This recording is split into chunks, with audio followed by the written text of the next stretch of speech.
모든 만물이 주 경배해.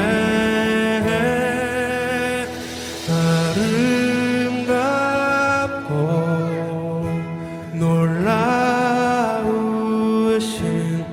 모든 이름보다 높은 이름, 아름답고 놀라우신 주의 이름, 높으신 그 이름 예수.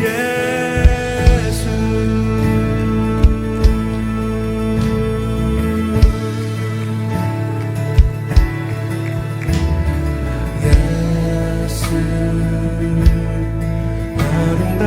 아름다우신 위대하신 주, 부활의 주,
오늘 오후는 사탄의 무기 네 번째 주제를 나누도록 하겠습니다. 열왕기하서 5장 1절에서 19절입니다. 좀 깁니다만은 한번 좀 아는 스토리이긴 한데 다시 한번 읽었으면 좋겠습니다. 제가 한 절 읽고 여러분이 한 절 읽고 그렇게 한번 하도록 하겠습니다. 아람 왕의 군대 장관 나아만은 그의 주인 앞에서 크고 존귀한 자니 이는 여호와께서 전에 그에게 아람을 구원하게 하셨음이라. 그는 큰 용사이나 나병 환자였더라. 전에 아람 사람이 떼를 지어 나가서 이스라엘 땅에서 어린 소녀 하나를 잡으매 그가 나아만의 아내에게 수종 들더니 그의 여주인에게 이르되 우리 주인이 사마리아에 계신 선지자 앞에 계셨으면 좋겠나이다. 그가 그 나병을 고치리이다 하는지라.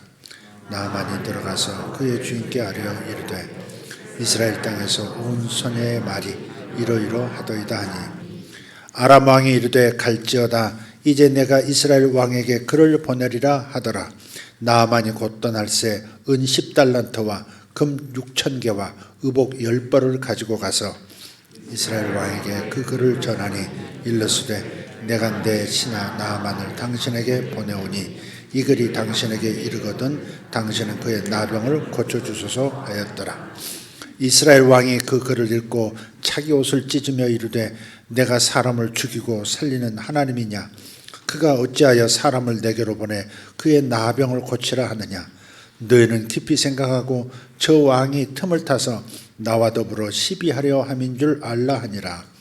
하나님의 사람 엘리사가 이스라엘 왕이 자기 옷을 찢었다함을 듣고 왕에게 보내 이르되 왕이 어찌하여 옷을 찢었나이까? 그 사람을 내게로 오게 하소서. 그가 이스라엘 중에 선지자가 있는 줄을 알리이다 하니라. 나아만이 이에 말들과 병거들을 거느리고 이르러 엘리사의 집 문에 서니 엘리사가 사자를 그에게 보내 이르되 너는 가서 요단강에 몸을 7번 씻으라. 내 살이 회복되어 깨끗하리라 하는지라. 나아만이 노하여 물러가며 이르되 내 생각에는 그가 내게로 나와 서서 그의 하나님 여호와의 이름을 부르고 그의 손을 그 부위 위에 흔들어 나병을 고칠까 하였도다. 다메섹강 아바나와 바르바른 이스라엘 모든 강물보다 낫지 아니하냐? 내가 거기서 몸을 씻으면 깨끗하게 되지 아니하랴 하고 몸을 돌려 분노하며 떠나니 그의 종들이 나와서 말하여 이르되 내 아버지여 선지자가 당신에게 큰 일을 행하라 말하였다면 행하지 아니하였으리까? 하물며 당신에게 이르기를 씻어 깨끗하게 하라 함이리까 하니 나아만이 이에 내려가서 하나님의 사람의 말대로 요단강에 7번 몸을 잠그니 그의 살이 어린아이의 살같이 회복되어 깨끗하게 되었더라. 나아만이 모든 군대와 함께 하나님의 사람에게로 돌아와서 그의 앞에 서서 이르되 내가 이제 이스라엘 외에는 온 천하에 신이 없는 줄 아나이다. 청하건대 당신의 종에게서 예물을 받으소서 하니 이르되 내가 섬기는 여호와께서 살아계심을 두고 맹세하노니 내가 그 앞에서 받지 아니하리라 하였더라. 나아만이 받으라고 강권하되 그가 거절하니라. 나아만이 이르되 그러면 청하건대 노새 2마리의 실을 흙을 당신의 종에게 주소서. 이제부터는 종이 번제물과 다른 희생 제사를 여호와 외에 다른 신에게는 드리지 아니하고 다만 여호와께 드리겠나이다. 오직 한 가지 일이 있사오니 여호와께서 당신의 종을 용서하시기를 원하나이다.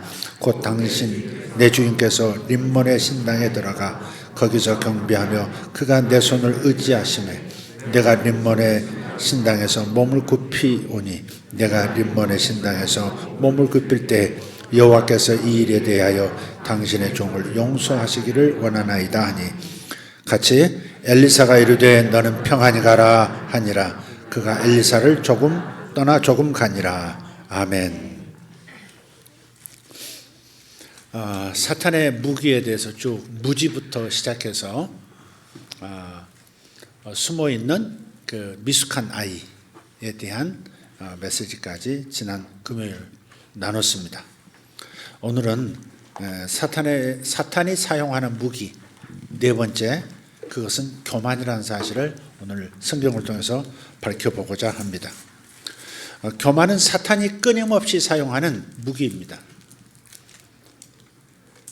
훌륭한 용사였지만 문둥병 환자였던 나만 장군의 이 이야기를 통해서 인간의 교만을 엿볼 수 있으면 좋겠습니다. 나만은 몸이 나을 때까지 여러 번 자신을 낮춰야 했습니다. 근데 이 나만 장군을 가며 보면 인간적으로 생각해도 상식적으로 생각해도 교만이 몸에 밴 사람일 수밖에 없었던 인물로 비춰집니다. 군대 장관이었어요. 오늘날로 말하면 국방부 장관 혹은 국군 총사령관 이런 사람이 바로 나아만이었습니다. 그러니까 아람이라고 하는 국가의 제2인자였죠. 그때 당시 아람이 굉장히 강력한 나라였거든요. 이스라엘 바로 위에 위치한 굉장히 강력한 나라. 그 아람의 2인자였으니까 얼마나 권세가 컸습니까? 그러니까 그의 주인 앞에서 크고 존귀한 자라 1절에 그러죠. 그의 주인이란 말은 나만의 주인은 그 아람의 왕이죠. 그러니까 1인 지하 만인 지상. 자기 위에 한 사람밖에 없는 겁니다.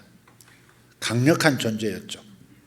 이런 사람이 자기 병을 치료하기 위해서 노예 여종의 말을 들었어야 했던 겁니다.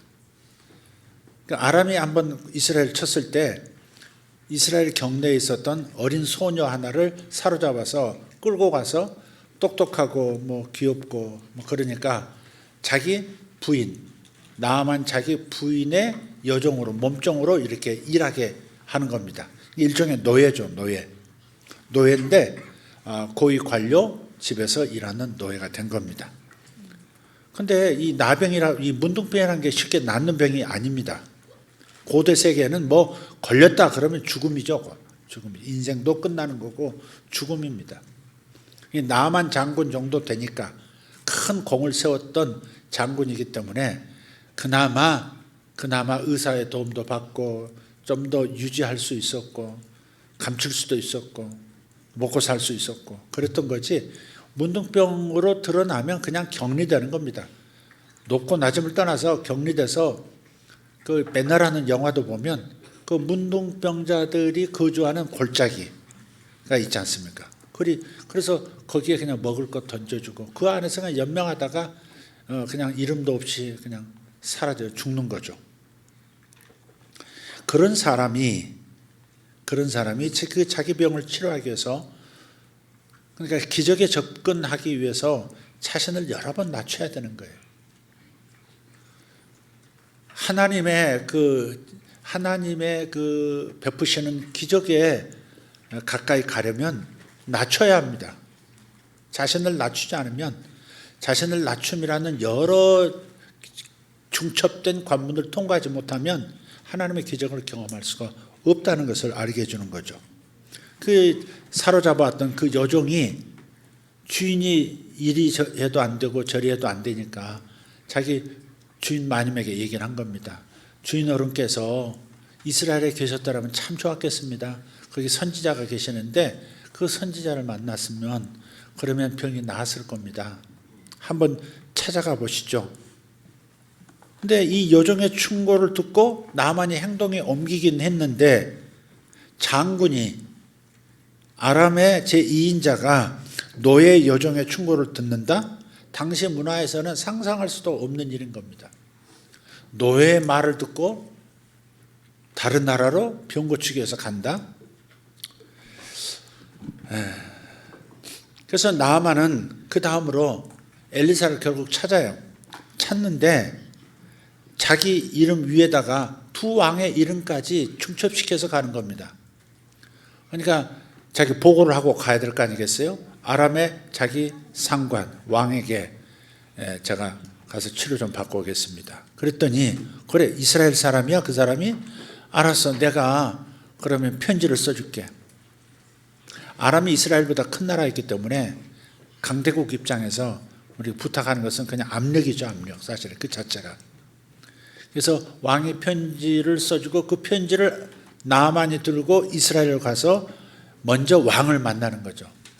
그러니까 세상의 일은 위에서부터 해야 이게 해결이 되는 겁니다. 아래서 막 아무리 뭐 실갱해도 안 되던 거 위를 통하면 바로 되는 거예요. 그런 게 세상의 구조죠. 그런 방식으로 이제 접근을 한 겁니다.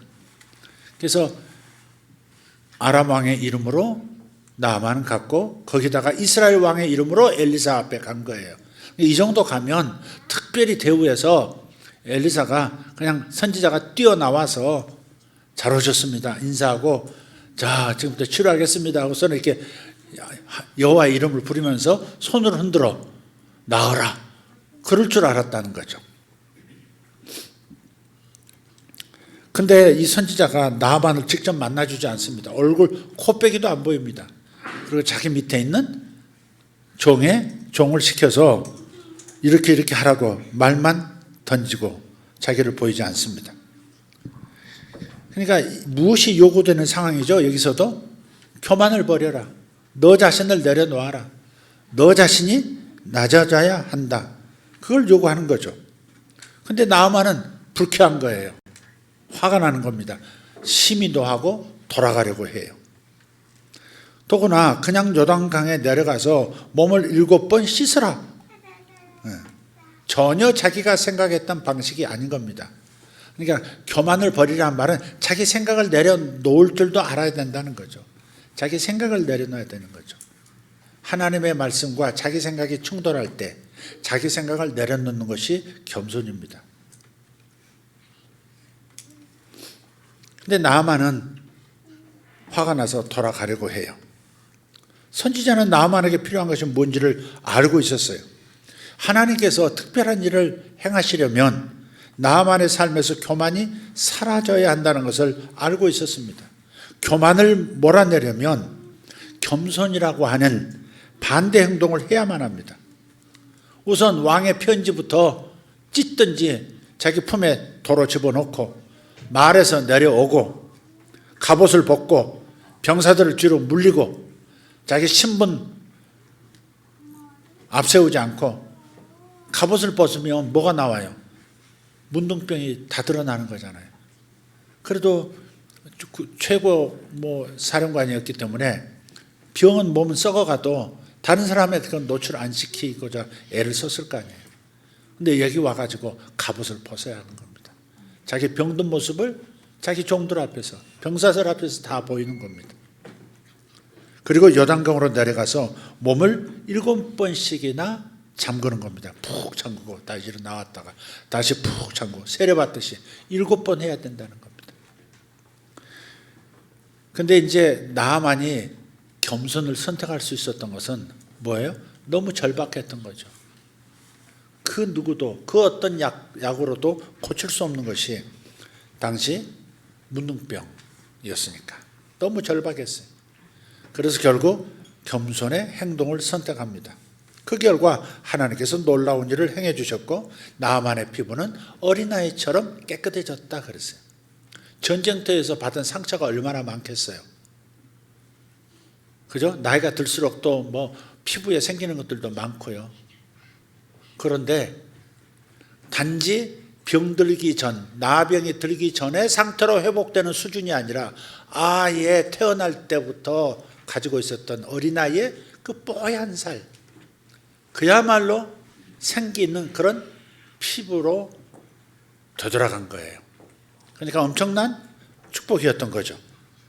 하나님께서는 나병만 고치신 것이 아니라 결국 나아만 안에 있는 교만이라고 하는 질병을 고치신 거죠. 사실 교만이 문둥병처럼 무서운 건지도 몰라요. 문둥병은 감각이 없거든요. 문둥병의 특징은 감각이 없어요. 썩어가는데도 감각이 없어요. 손가락, 발가락이 떨어져 나가는데도 아프지 않아요. 감각이 없습니다. 그게 무서운 점 중에 하나입니다. 교만이라고 하는 것도요, 꼭 나병, 영적 질병으로서 꼭 나병하고 비슷한 거예요. 우리가 성령의 충만하라를 반대로 뭐라 그래요? 술 취하지 말라 그러잖아요. 술 취하는 것과 성령 충만한 것이 현상이 좀 비슷한 것처럼 이 문둥병자의 그 특징과 몸에 나타나는 특징과 교만을 가진 교만이 가득한 사람들이 보여주는 어떤 증상들이 비슷한 거예요. 감각이 없어요. 다른 사람의 마음에 대한 감각이 없어요. 다른 사람이 어찌 되든 슬퍼하든 내가 이 말함으로써 이 행동을 함으로써 저 사람이 괴로워하는지 어쩐지를 감지를 못합니다. 다투는 사람들의 특징을 보면 다툼이 많은 사람은 그 속에 교만함이 있는 거예요. 대부분. 교만하기 때문에 싸웁니다. 그죠? 교만하기 때문에 항상 못마땅한 거고 내 생각이 항상 옳은 그런 교만함이 있기 때문에 다른 사람과 자꾸 충돌하는 거죠. 근데 그것을 모르는 거예요. 다른 사람이 나를 어떻게 보는지도 몰라요. 교만한 사람의 특징이에요. 나밖에 보이지 않는 거죠. 내 생각밖에 없는 겁니다. 교만은 나병에 준하는 영적 질병이라 할 수밖에 없어요. 나중에 결국은 나아만이 겸손을 선택하고 이 겸손해진 나아만은 하나님께 감사와 찬양을 돌립니다. 여러분이 비범한 삶을 살고 싶다면, 하나님께서 사용하시는 특별한 삶을 살고 싶다면, 하나님의 기적에 접근하고 싶다면 교만을 물리쳐야 합니다. 교만을 벗어야 합니다. 이것을 인정하십시오. 다른 사람들 가운데 중요한 사람으로 드러나고 싶다는 욕망, 그건 우리의 적입니다. 그런데 어디를 가도 내가 어떤 대우를 받는가에 민감한 겁니다. 나를 환영하는가? 나를 가볍게 대하는가? 이거에 따라서 좋은 파티장이 될 수도 있고 빨리 떠나고 싶은 장소가 될 수도 있고 그렇단 말이에요. 그런 것들을 목사인 저도 제 자신을 보면서 느낄 때가 많아요. 상좌에 앉고 싶은 거죠. 드러나는 자리에 앉고 싶은 겁니다. 그건 누구에게나 있을 겁니다. 그래서 내가 생각하는 내가 이런 대우를 받아야 되는데 이런 대우를 못 받고 있다 할 때 그냥 나하만처럼 화가 나고 그 자리를 뜨고 싶고 관계를 멀리하고 싶은 그런 마음이라는, 그게 바로 교만의 증후군입니다. 이 부분이 치료되지 않기 때문에 하나님께서 나를 특별한 영역으로 이끌지 않고 있는지 몰라요. 우리는 하나님께 특별한 비범한 삶을 살고 싶어요. 하나님 앞에서 특별한 그런 쓰임을 받고 싶은 마음이 있어요. 그건 좋은 마음이죠. 하나님께서 귀히 써주시는 인생이 되고 싶다. 그 자체는 좋은 건데 그게 교만으로 발전할 수 있다는 겁니다. 네. 그래서 여러분 마음에 내면에 어떤 갈등을 겪고 있다면 자신을 낮추고 자기 뜻대로 안 되는 영역에서 교만을 제거하십시오. 교만을 제거하면 그러면 좋은 일이 일어날 겁니다. 여지껏 되어지지 않던, 넘어설 수 없는 어떤 문제에 붙잡혀 있고 계속 반복되는 어떤 사이클에 갇혀 있는 느낌 있는 분들은 생각해야 합니다. 내가 교만을 제거해야 되는 거야. 나병은 낫지 않잖아요. 계속 악화되는 거잖아요. 계속 손가락 하나 끊어지고 둘 끊어지고 눈썹 빠지고 그 다음 머리 빠지고 코 문드러져 없어지고 그 다음 입술 떨어져 나가고 잇몸 다 드러나고 막 그런 거잖아요. 그러니까 우리 인생에서 뭔가 이렇게 계속해서 어떤 소용돌이에서 벗어나지 못한다 그러면 일단 우선 찾아볼 게 교만이라는 겁니다. 교만은 다른 죄들하고 좀 달라요. 모든 죄들의 뿌리가 교만일 수 있습니다. 아담과 하와가 선악과를 따먹은 게 뭐 때문에 따먹은 거예요? 그 교만이거든요. 하나님의 말씀보다 내 생각이 더 맞을지 몰라. 맞다고 생각해. 그러니까 따먹지 말라는 것을 따먹는 겁니다. 그런 행동을 한 것은 뭐예요? 내 마음이 높아진 거죠. 하나님 앞에서 낮아진 마음, 하나님의 말씀을 전적으로 순종해야 하는 하나님의 종으로서의 위치를 벗어나는 거죠. 베드로서에 보면 타락한 천사들 있죠. 사탄과 함께 타락한 그 모든 천사들이 자기 위치를 떠났다 그러고 자기 지위를 자기 지위를 떠난 천사들이 타락한 천사, 악령들인 거죠. 그러니까 하나님의 종이라는 위치에서 나는 하나님의 말씀을 듣고 순종해야 한다는 이 위치에서 떠나는 것, 그것이 사탄이 했던 일이고 사탄이 역사하면 반드시 사람이 오염되면서 그 행동을 반복하게 돼 있고 그리고 이것을 가리켜서 교만이라고 하는 거죠. 그래서 교만이 모든 죄의 뿌리입니다. 뿌리에서 모든 것이 일어나지 않습니까? 이 교만이 뿌리입니다. 그러니까 교만을 제거하는 거, 이거 내가 교만하다 이것을 알게 해달라고 하나님께 기도하는 것도 중요하다고 생각해요. 교만한 내 모습 보고 싶지 않아. 그래도 보여달라고 해야 돼. 근데 그 교만한 것을, 나의 교만함을 상황 속에서 보이신단 말이죠. 관계 속에서 보인단 말이에요. 아차, 내가 어떻게 이렇게 말할 수 있지? 아이고, 부끄러워. 저 사람에게 상처 입혔네. 뭐 이런 것들 있잖아요. 그 관계 속에서 내가 얼마나 교만한가를 적나라하게 볼 수 있도록 거울들을 두신단 말이죠. 괴로우니까 교만이 드러나고 내 교만을 드러내고 싶어 하지 않는 거죠. 그렇지만 숨어있는 이 교만을 제거하지 않으면 내가 삶의 그 특별한 영역으로 접근할 수가 없단 말이에요. 문들을 통과해야 내가 원하는 보물에 접근할 수 있는 건데, 그 문들은 전부 나 자신을 낮추는, 나 자신이 낮아져야 한다는 것을 암시하는 문들이거든요. 나만은 내려왔어야 된단 말이에요. 말에서도 내려와야 되죠. 내려온 수준, 다른 사람하고 나라면 수준이 아니에요. 요단강에 내려가고, 내려간 수준이 아니라 내려가서도 물속에 깊이 잠겨 들어야 하는, 다른 사람의 자기 자신의 질병을 다 노출할 만큼 낮아지지 않으면 치료받을 수 없는, 그게 이제 교만이다. 그러니까 여러분, 교만을 잘 보셔야 돼요. 비전을 갖는 것, 높은 지위에 대한 꿈을 갖는 것, 그 자체가 나쁜 거 아니지만은 그게 교만이라고 하는 내성을 키우는 거라면 차라리 그 지위에 오르지 않는 것이 더 낫겠죠. 주님께서 우리에게 하신 말씀이 있어요.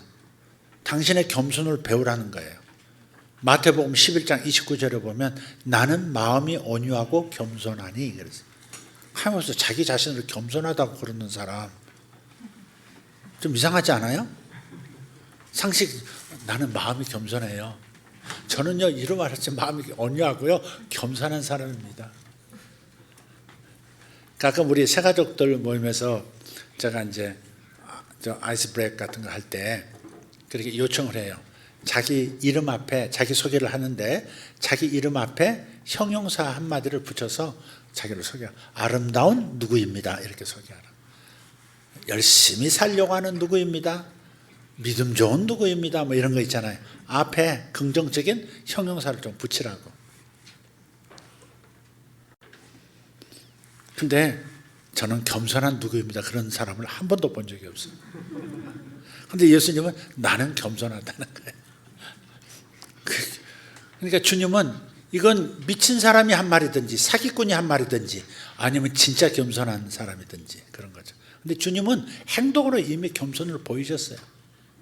저 높고 높으신 창조주신 그분이 당신이 만든 창조물 속에 들어오셔서, 그것도 죄인들 속으로 들어오셔서 죄인 중에 괴수처럼 십자가에서 뻘거벗겨져서 모진 고문을 당하고 비참하게 그렇게 죽는 죽음이 어디 있습니까? 나이 33살에 우리 교회 33살 청년들 보세요. 30 전후의 청년들 보라고요. 얼마나 멋진 청년들입니까? 얼마나 고귀합니까? 예수님이 33살에 세상의 찌꺼기처럼 취급을 당하시고 죄인 중에 죄인처럼 십자가형을 언도받고 뻘거벗겨진 채 사람들이 다 지나가면서 쳐다보는 그 사거리 골고다 언덕 위에서 목숨을 잃어야 했단 말이에요. 근데 그분이 하나님이셨다고요. 하나님이시라고요. 하나님이신 그분이 100% 인간이 되신 거예요. 하나님이신 그분이 하나님 됨을 내려놓으시고 인간으로 당신이 만드신 이 세상, 이 매트릭스 안으로 들어와서, 그것도 찌꺼기 같은 저 밑바닥의 인생으로 태어나도 동물의 외양간에 태어나고 가축의 외양간에 태어나고 태어난 다음에 강보회사에서 동물의 먹이통에 누이시고 세상에 이런 겸손이 어디 있습니까? 하나님이 인간 되시면서도 얼마나 낮아진 장소까지 내려오시는지. 그러니까 당신은 나는 마음이 온유하다 말씀하실 수 있는 유일한 분이신 거예요. 근데 우리더라도 나는 마음이 온유하고 겸손하니 내 멍에를 메고, 멍에란 말은 내 가르침을 받고 그 말이에요. 멍에란 말은 이 랍비들이 하는 멍에라는 것은 내가 해석하고 내가 가지고 있는 신학을 가르침 받는 제자가 되라. 그 말이 멍에를 메는 거예요. 난 당신의 멍에를 메겠습니다. 그 말은 제가 당신의 제자가 되겠습니다. 평생 당신의 제자로 살겠습니다. 그게 멍에를 맨다는 거고 하는 거죠. 그 표현이죠. 그러니까 나는 마음이 온유하고 부드럽고 겸손하니까 나의 가르침을 받고 내게 배워라 그런 거예요. 온유하게 가르치는 선생님도 있고요. 무섭게 가르치는 선생님도 있잖아요. 주님은 온유하게 가르쳐 주실 수 있는. 그러면서도 당신 자신이 몸으로 겸손을 보여주신 분이시죠. 그러니까 나는 마음이 온유하고 겸손하다. 그러니까 나에게서 배워라. 그리하면 너희 마음이 쉼을 얻으리라 그랬단 말이에요. 그러니까 우리가 쉼을 얻지 못하는 것은 대개 그 밑바닥에 교만을 충족시키기 위해서 몸부림하고 있는 무언가가 있기 때문에 고단한 삶을 사는 거예요. 심리적으로 고단한 삶을 사는 것은 내 지위를 지키기 위해서, 내가 뒤떨어지지 않기 위해서, 내가 더 높아지기 위해서, 내가 더 인정받기 위해서 그런 고단한 그 수고가 있잖아요. 마음속에, 삶 속에. 그래서 겸손을 취하면, 교만을 버리고 겸손을 취하기로 결정하면 쉼이 온다 하는 것은 주님이 우리에게 보여주신 삶의 공식이죠. 겸손을 배우시기를 바랍니다. 아멘. 창조주께서 동물의 먹이통 가운데 눕히셨다는 사실을 기억합시다. 잠언서와 그리고 신약 성경을 보면 교만에 대해서 하나님께서 어떤 태도를 취하시는지, 또한 우리도 어떤 태도를 가지고 교만을 다루어야 하는지를 말씀하고 있는데 몇 구절만 찾아보고 말씀을 마치겠습니다. 잠언 15장 25절 말씀 같이 읽겠습니다. 여호와는 교만한 자의 집을 허시며. 아멘 합시다. 하나님은 교만한 사람의 집을 허시는, 집은 가문을 말하는 거죠.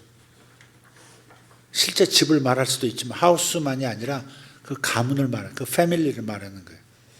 교만한 사람의 그 가문을, 그 집을 허신다는 거예요. 흩으신다. 교만한 사람은 주변에 남는 게 없어요. 흩어져요. 자꾸 에너지도 흩어지고 사람도 흩어지고 마음도 흩어지고 가지고 있던 것들, 소유하는 것들도 흩어지기 시작해요. 교만의 결과예요. 여호와는 교만한 자의 집을 허신다. 나에게만 피해가 오는 게 아니라 다른 사람에게도 피해가 온다 하는 겁니다. 그 다음 잠언서 21장 4절 말씀 시작. 눈이 높은 것과 마음이 교만한 것과 악인이 형통한 것은 다 죄니라. 네. 교만이 가운데 떡하니 있죠. 마음이 교만한 것, 죄라는 겁니다. 저 사람의 특징이야 교만은. 그게 아니에요. 죄라는 겁니다. 그러니까 하나님의 원수가 사탄인데 사탄의 특징이 교만이잖아요. 교만해서 하나님의 종으로서의 천사 위치를 떠나가지고 나도 조물주가 될 수 있어, 나도 하나님처럼 영광을 받고 싶어, 교만해진 거죠. 사탄은 하나님의 원수인데 우리가 사탄의 기질을 우리가 이렇게 씨를 받아서 우리도 그렇게 교만하게 살면 하나님의 원수가 되어버리는 거죠. 자, 야고보서 4장 6절입니다. 시작. 하나님이 교만한 자를 물리치시고 겸손한 자에게 은혜를 주신다. 아멘. 그래서 에덴 동산 이전에 교만해진 사탄을 하늘에서 내쫓으셨고, 또 사탄에게 감염이 돼가지고 에덴 동산에서 교만해서 하나님의 말씀을 듣지 않고 불순종했던 아담과 하와를 내쫓으시잖아요. 흩으신다. 교만한 자의 집을 허시고 교만한 자를 물리치시고, 그 대신 겸손을 선택할 때, 겸손한 자가 될 때 어떻게 돼요? 은혜를 주신다 그랬어요. 하나님의 은혜는 겸손한 사람에게 임하는 거예요. 하나님께서 거저 은혜를 주시지만 누구에게나 주실 준비가 되어 있지만 마음이 높은 사람에게는 안 되는 거예요. 낮아진 사람이 구원의 은혜가 임하잖아요. 그 세상에서 여러 가지 우여곡절을 겪고 마음이 낮아진 사람들이 예수도 영접해요. 교회 다니면서도 내 힘으로 잘 살 수 있어 뭐 이런 사람들은요 하나님의 은혜를 경험할 수가 없어요. 경험이 안 돼요. 하나님의 사랑이 그렇게 불필요하다고 생각해요. 내 스스로 살 수 있다고 생각하기 때문에. 그렇기 때문에 겸손해진 마음, 낮아진 마음이 아니고서는 은혜를, 주님이 주시는 은혜를 받아들일 수가 없다. 그래서 사업에 망한 사람이 되게 예수 믿고 자식이 그냥 뭐 속썩이면 그제서야 살려주세요 하고서 하나님 믿고 그래도 끝까지 안 믿는 사람들이 있습니다. 자식이 막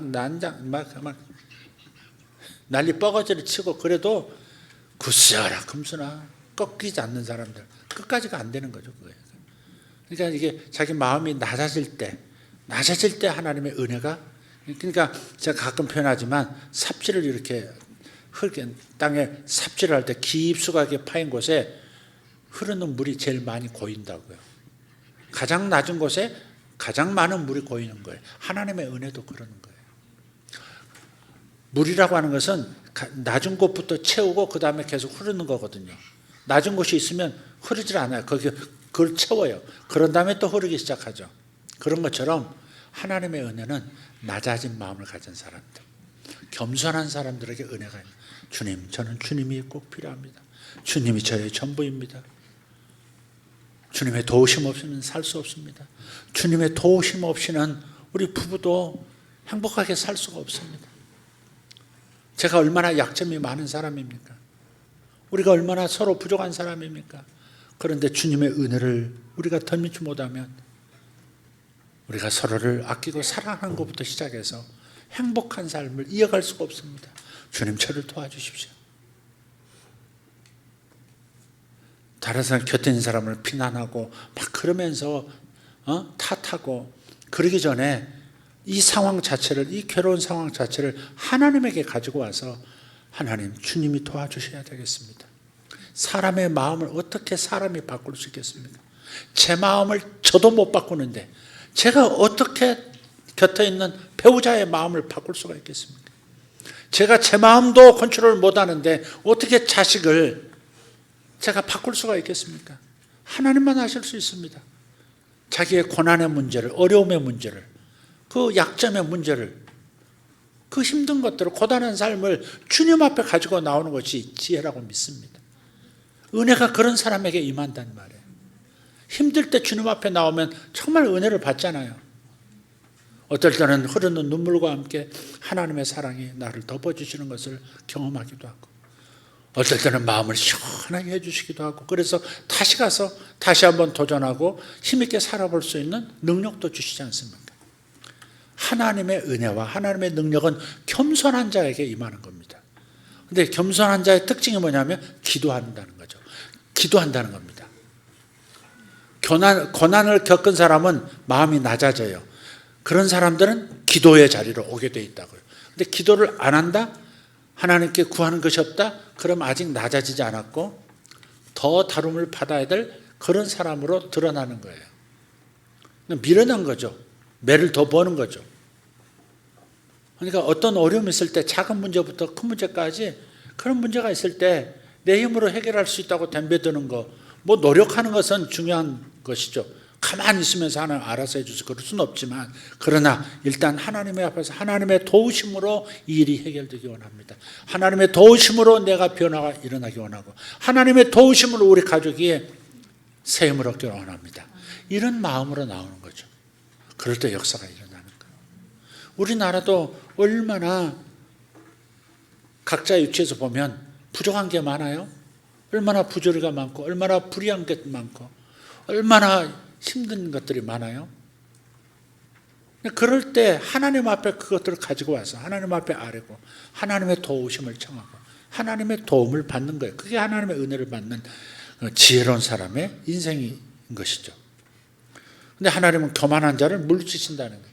저리 가 그러시는 게 아니라 그냥 물이 그냥 높아진 돌, 튀어나온 돌로 돌아가 버리잖아요. 은혜가 그를 덮지를 못해요. 돌아가 버리는 겁니다. 이치가 그렇다는 거예요. 이치가 그래요. 높아진 곳에는 뭐 메꿀 게 없잖아요. 돌아가 피해가 버리는 거죠. 낮아진 골짜기를 하나님의 은혜가 메꾸고 하나님의 능력이 메꾸고 그래서 정상으로 돌아오도록 만들고 그래 주시는 거죠. 베드로전서 5장 5절도 한번 보겠습니다. 마지막입니다. 같이 읽겠습니다. 다 서로 겸손으로 허리를 동이라. 겸손한 스톱. 서로 겸손으로 허리를 동이라. 그래서 허리를 동이는 건 뭐예요? 종의 위치로 가는 거예요. 종의 위치. 종들은 일할 때 이스라엘 사람도 옷이 그러잖아요. 풍성하게 그냥 그 밀가루 포대에 목구멍 하나 뚫어가지고 딱 집어넣는 것처럼 이렇게 통으로 이렇게. 그럼 뭐 원피스처럼 이렇게 돼 있잖아요. 네. 그러니까 일을 하려면 이게 이제 치마처럼 돼 있으니까 아래가 그러니까 거추장스럽고 이제 불편하니까 끈으로 허리를 딱 묶는 거예요. 그러니까 끈으로 허리를 딱 묶는다는 것은 일할 준비가 되어 있습니다. 섬길 준비가 되어 있습니다. 그런 뜻이죠. 서로 허리를 동이라. 그런데 겸손으로 허리를 동이라. 그러니까 섬기는 일꾼이 섬기는 그런 형제 자매가 되려면 마음이 겸손해야 되죠. 겸손하지 않은 사람은 못하죠. 내가 지금 집에서도 설거지 안 하는 사람이 내가 여기 가서 설거지 해야 돼? 교회에서 설거지 시키는 데야? 뭐 이래서 교회 나간 사람 봤어요, 제가. 아니, 젊은 부부인데 제가 주례까지 했단 말이에요. 젊은 부부인데 그 남편이 이제 막 예수 믿었단 말이에요. 이제 막 예수 믿었는데 우리는 설거지하고 하는 것을 뭐 수고를 끼치기 위해서 힘들게 하기 위해서 그런 게 아니잖아요.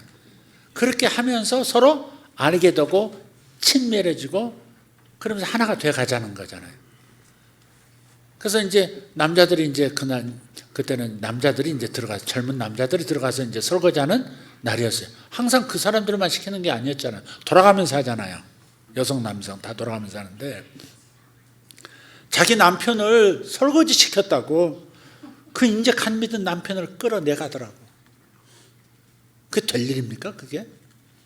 자기 남편의 영혼을 망가뜨려 버리는 거잖아요. 섬기는 법을 가르쳐주고 겸손을 가르쳐줌으로써 남편이 하나님의 은혜를 받도록 도와줬어야 할 텐데 얼마나 남편을 얼마나 사랑하길래 손에 물도 안 묻히게 하려고. 저는 우리 직장생활에 뭐 사장님도 계시고 회장님도 계시고 이게 보세요. 다 부엌에 들어가서 설거지 하잖아요. 70 넘으시면 다 제외를 시켜드리지만 돌아가면서 하는 거잖아요. 일주일에 한 번씩 하면 그렇게 다른 사람의 먹고 남은 그 식기를 닦아낸다는 것이 사실 자기 마음의 교만을 닦아내는 거거든요. 그게 자기 마음의 교만을 덜어내는 그런 과정이 될 수 있잖아요. 허리를 동이고 섬긴다. 그건 겸손을 배우는 거지 않습니까? 겸손한 자에게는 하나님이 뭘 주신다? 은혜를 주신다. 교만한 자에게는 은혜를 2배로 주신다. 아멘. 석지혁 집사님, 누가 그 아멘 크게 했어? 최홍 장로님 아멘 하신 거예요? 그쪽 줄인데 분명히? 그 중간에 김보갑? 분명히 남자가 아멘을 크게 했는데 누구요?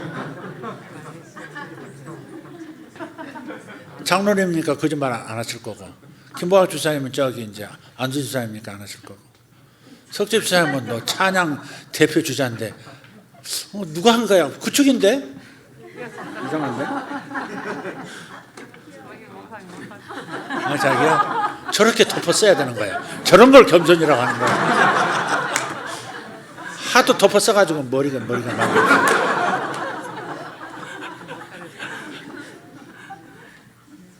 우리 이제 내년에는 우리 서리 집사님을 다시 이제 부활하려고 그래요. 호칭을 서로 나이가 듣고 다 그런데 호칭이 어려운 것 같아요. 그래서 1년 봉사하는 서리 집사직을 다시 이제 부활을 시켜서 우리 안성희 집사님도 집사님으로 이제 내년에는 불러야 될 것 같아요. 저분은 당연히 해야 돼요. 허리를 끈을 팍 매버리잖아. 제가 했다. 저쪽에서 들렸는데 자기가 했다고. 교만 같은데. 자기도 했다 그러면 함정이 있는 것입니다. 이렇게.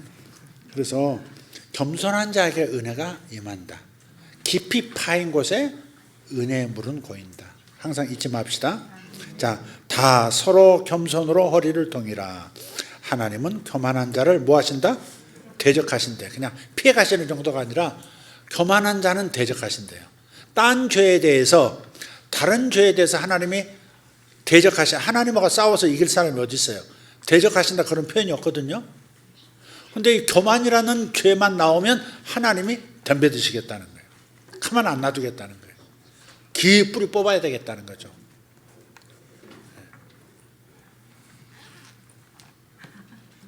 겸손하게 나오냐? 왜 이렇게만 낮추면서 나와? 평소에 그렇게 평소에 정말 낮추셔. 근데 자기 자신이 하나님께서 이렇게 자기 자신을 볼 수 있도록 관계 속에서 자기 교만을 드러내 주세요. 겸손한 사람 같은데도 어떤 것이 건드려지면 교만으로 반응을 하거든요. 그러니까 교만은 끝까지 싸워야 돼. 평생 다뤄야 될 문제예요. 이만하면 교만이 안 나타나겠지. 천천만만 꿀떡이다. 그렇지 않습니다. 노인도 교만합니다. 너 나이 몇 살이야? 노인정 가봐요. 너 나이 몇 살이야? 그래서 싸우는 노인들 많습니다. 노인정까지 놀러 가셔가지고 거기서 너 나이 몇 살이야? 거기서 거기구만. 보면 거기서 거기 80이나 90이나 거기서 거기인데 너 나이 몇 살? 남자들은 너 나이 몇 살이냐가 참 중요한가 봐요. 너 나이 몇 살이야? 그래서 노인정에서 막 영감님들 싸우고 바둑판 틀이 없고. 하나님은 교만한 자를 대적하시니 교만의 자리에 서지 않기를 바랍니다. 나아만을 배우십시오. 나아만은 낮추고 또 낮추고 여종의 말도 들었고 또 엘리사의 집 앞에서도 화내고 돌아가려고 하는데 또 다른 남자 종이 또 말을 합니다. 아, 여기까지 오셨는데 한번 말을 들어보시는 게 낫지 않겠습니까? 무슨 큰 일을, 어려운 일을 시키는 것도 아니고 그냥 요단강 물에 가서 물 몇 번 몸 잠그랬는데 그거 그냥 하고 가시죠. 근데 그걸 내가 어디서 감히 나한테 그런 말을 하냐고 그렇게 하지 않고 그렇게 말하니까 또 듣는 거. 그게 겸손을 선택하는 거잖아요. 그게 자기 살 길을 붙잡은 거잖아요. 문둥병이 낫고 가족에게로 돌아가고 일상의 삶으로 돌아가고 얼마나 하나님을 위해서 큰 일을 하게 됩니까? 겸손을 선택해서 교만을 버린 사람들의 축복, 최후는요 하나님께 영광을 돌리는 인생이 되도록 하는 겁니다. 나만의 마지막 장면 보세요. 하나님을 알지도 못하는 사람이 하나님을 알게 됐잖아요. 그래서 여호와께서 나를 용서해 주시기를 바랍니다. 왜냐하면 제가 우리 고향 가면 내 고국을 돌아가면 내가 섬기는 왕이 림몬 신을 섬기는데 림몬 신전에 들어가서 몸 약한 왕이 이렇게 절을 하고 일어날 때 그럼 같이 붙들어주면서 같이 이렇게 나도 자연스럽게 몸이 구부러지는데 어쩔 수 없이 이렇게 구부러지는 거니까 마음으로 나는 여호와 하나님만 섬기기에 결정했지만 어쩔 수 없이 몸이 따라서 이렇게 구부러지는데 이거 여호와께서 용서해 주시기를 바랍니다. 이 종을 용서해 주시기 바랍니다. 그렇게 낮아지잖아. 종들의 말을 듣고 종들의 입을 통해서 나오는 하나님의 권고를 자꾸 듣더니 자기 자신이 종의 자리로 낮아진 인생이 되잖아요. 하나님의 종이고 사람의 종이고 세상을 섬기는 종이 되는 거죠. 기독교인의 특징 중에 가장 중요한 특징이 가장 취해야 할 그 성품이 겸손이 아닌가 싶습니다. 제 인생에서도 수많은 관계를 맺으면서 살아오면서 거듭거듭 깨지고 또 깨지고 또 회개하고 했던 것 가장 특징이 교만을 다루시는 거더라고요. 교만. 그 교만이 말로 나타나고 교만이 행동으로 나타나고 교만이 죽은 사람의 아픔으로 나타날 때 그럴 때 하나님 앞에 회개하게 되잖아요. 교만은 죽을 때까지 싸워야 할 원수입니다. 승리하시기를 바랍니다. 겸손한 자에게 은혜를 주신다 하지 않습니까? 은혜를 받고 싶으시면 아멘. 축복을 받고 싶으시면 기적에 접근하는 사람이 되기를 원한다면 그러면 교만을 버리십시오. 겸손을 취하십시오. 그것이 비결입니다. 다 같이 일어나십시다. 오늘 나아만의 축복이 여러분에게 임하길 바랍니다. 나아만에게 있었던 질병, 교만이라는 질병, 나병이라는 이 질병이 함께 떠난 것처럼 내 삶 속에, 내 마음 속에 교만이 떠남과 동시에 내 삶을 어렵게 만들었던 교만한 수많은 상황들, 나를 놓지 않고 나를 어렵게 억누르는 수많은 거친 것들, 그런 것들이 함께 떨어져 나가는 역사가 있을 줄 믿습니다. 교만은 교만만 치료되는 것이 아니라 삶도 함께 치료해 주는 겁니다. 나만의 마음속 교만이 치료가 되니까 나만의 질병이 떠나가고 나만의 인생이 달라집니다. 우리도 마찬가지입니다. 내 마음속 교만을 거절하십시오. 물리치십시오. 대적하십시오. 겸손하려고 하십시오. 겸손의 자리로 가기로 선택하십시오. 누가 뭐라 해도 예 할 수 있는 사람, 필요하다면 그렇게 할 수 있는 사람이 되기로 결정하십시오. 다툼이 없는 사람, 다른 사람의 잘못보다 내가 더 온전한 사람이야. 다른 사람의 잘못을 보면서 내가 우월한 존재라고, 내가 우월한 인격을 가진 사람이라고 교만으로 빠지는 그런 일이 없는 사람, 그런 인생 되기를 바랍니다.